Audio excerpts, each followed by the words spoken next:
Hey Fit Queen, so I already did a intro to this video, but do you guys see the level of drippage right now?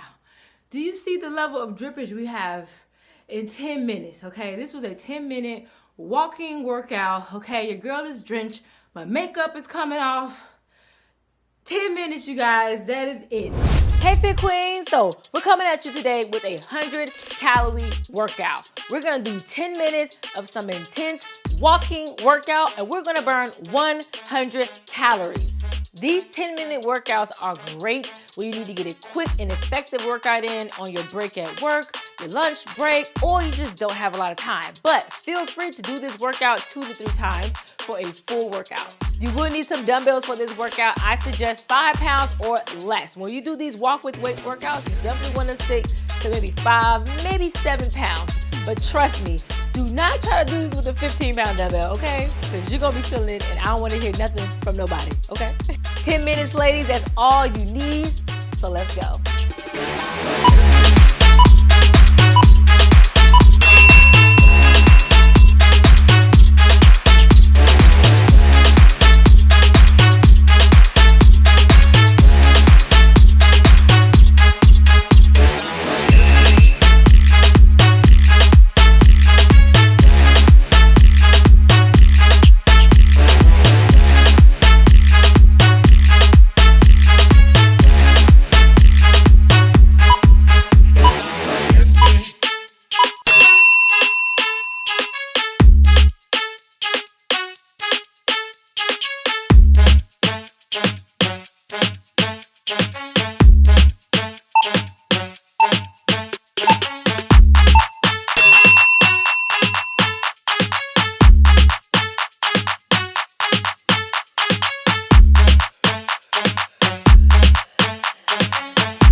So right now you guys are taking a break, you're catching your breath. However, did you know that I actually started my own line of fitness supplements? So I started a company called Her Nutrition, which is going to be your one-stop shop for all of your fitness supplement needs. So right now we have a really great BCAA, I call Her Recovery. We have protein, pre-workout, and we even have my fave, powdered greens. So if you're looking for some really great supplements, go ahead and click that link down in the description and check out Her Nutrition.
should celebrate, celebrate. We should celebrate, celebrate.